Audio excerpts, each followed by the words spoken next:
All right, we're going to get some blueberries. These are actually green.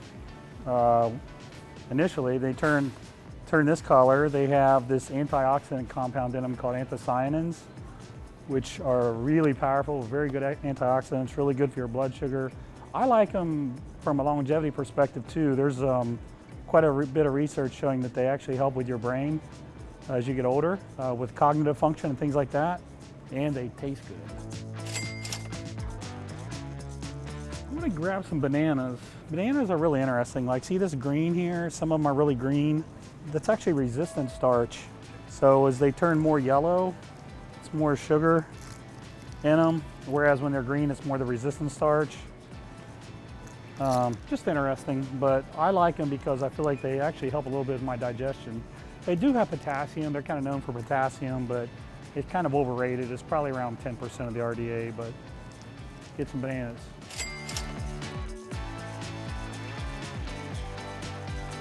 Sourdough bread is really cool.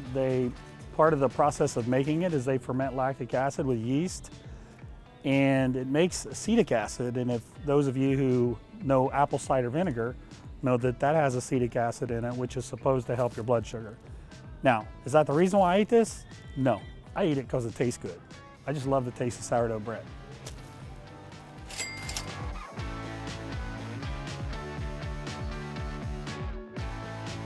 All right, so now I'm gonna pick up some meat. Let's see what we have here.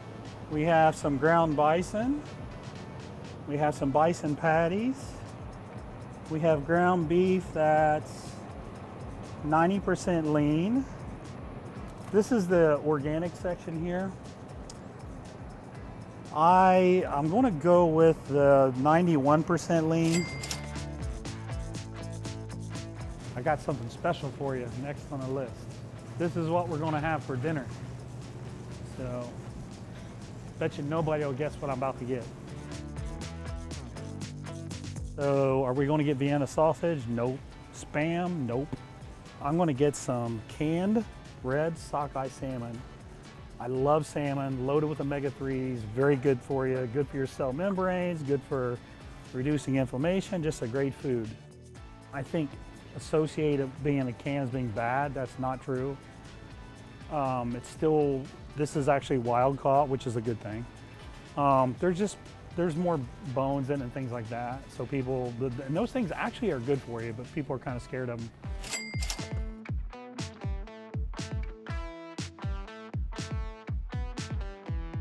Oregano is awesome. It's a really good anti-inflammatory. What else I have on my list here? I've got turmeric. Turmeric is like where you guys see the curcumin supplement. It comes from this. But honestly, you can't get enough curcumin from just eating this on your food. That's why you have to take it in supplement form. Really, really good antioxidants, really good for gut health. I just like the taste of it. I'm going to pick up some garlic, which is good for your blood pressure and in your immune system. Garlic salt. I think I'm going to get some cinnamon too. Cinnamon is a good glucose disposal agent. So cinnamon is actually an ingredient in many of the supplements that are kind of insulin mimetic type supplements, glucose disposal agents. So that's a really good one too. Here's one I want to get right here. Pink Himalayan sea salt. Sea salt has like this horrible reputation. I don't know where it started, but salt is very good for you. It's good for your skin. It actually helps you not retain water because it balances your minerals. I really like salt. It's good for your digestion. It has a number of benefits too. People just associate it with high blood pressure and things like that. I think I read somewhere that if you remove salt out of your diet, it can possibly reduce your systolic by one. So if your blood pressure is say 125 over 80, it can go to 124 over 80. Not a big deal, but people on low salt diets have a lot of them have problems. Their minerals are messed up, they get cramps, their sodium levels in their blood is too low. But anyways, I like sea salt a lot. So I'm a big believer in salt, and it helps with your pumps too. That's always good. I always like to mention oils too, because people wonder what's good, what's bad. This stuff, vegetable oil, shortening. I hate to say foods are bad, but they're bad. They're not good. I wouldn't cook with it. If you want to cook with something, this is good, clarified butter. The saturated fats hold up well under heat. They don't go rancid. Like here's a walnut oil. Walnut oils, that's more polyunsaturated. I would not cook with that. I'd probably put it on a salad. Avocado oil, that holds up under high heat. That's good to cook under with high heat. Plus it's monounsaturated fats, really good for you. Then you see the coconut oils down there. Coconut oil, like people think it holds up under high heat. It's actually meant more for medium heat. But coconut oil is really good. It's a good antiviral, antimicrobial. Some people put it on their skin, some people put it on their hair, but I personally like coconut oil as long as it's not hydrogenated. Like there's very few things in a store that I would say stay away from it. This is the stuff I would stay away from.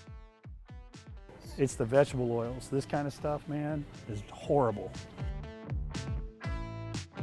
I'm gonna pick up some Faye.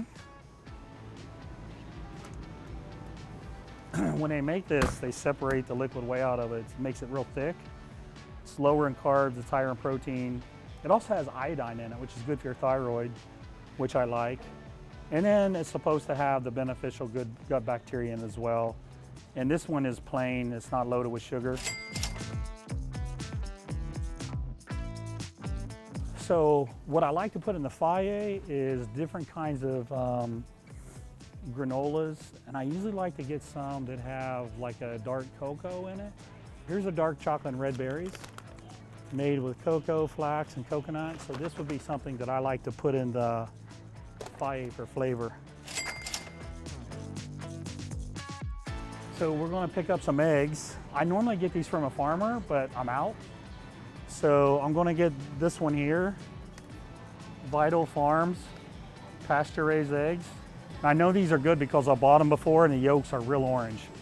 When the yolks are really orange, it's full of carotenes, which is really good for you. Plus they just taste a lot better. I'm going to get some raw cashews. Now they're not really raw. They have been cooked. The difference is, like if you got the regular one, they roast them, they put a little oil in them. So they basically roast them twice. So my buddy Scott Stevenson popularized sorbet. So I'm going to get some black cherry, and I used to use this night before a show. I would eat a whole thing. You can have a lot of carbohydrates. They go down real easy. There's 32 grams in a serving, and there's 4 servings. So that's a lot of carbs that go down real easy on your stomach. Good way to carb load. So that's one of Scott's secrets that I'm sharing with everybody. I don't think he'd mind though. Yeah, a lot of people have, they're eating these kind of designer ice creams. I just don't do real well with some of the sugar alcohols. That's one of those things I think you just got to try it. As long as you do okay with the sugar alcohols, you're okay. Kind of upsets my stomach a little bit. But I'd rather just eat regular ice cream. I use a 90-10 rule. So if your diet is on target 90% of the time, the other 10% of the time, you can have some fun. You can have a little ice cream. I'd probably have some peanut butter chocolate ice cream. But I tell people, don't be afraid to have something you're craving. Don't worry about the nutritional value. Just make 90% of your diet, really, really solid. And then you can have some fun. All right, so there's our trip to Kroger's. We didn't get a ton of food, but I usually don't get a bunch at once because I change what I'm eating quite a bit. So these are the things that I'm kind of in the mood for these next couple days. And when I come back here in 3 days, I might buy totally different foods. But I hope you enjoyed it. Maybe you learned a few things. Maybe it inspired you to try a new meal or something else new. But thanks for watching, and as always, subscribe down below.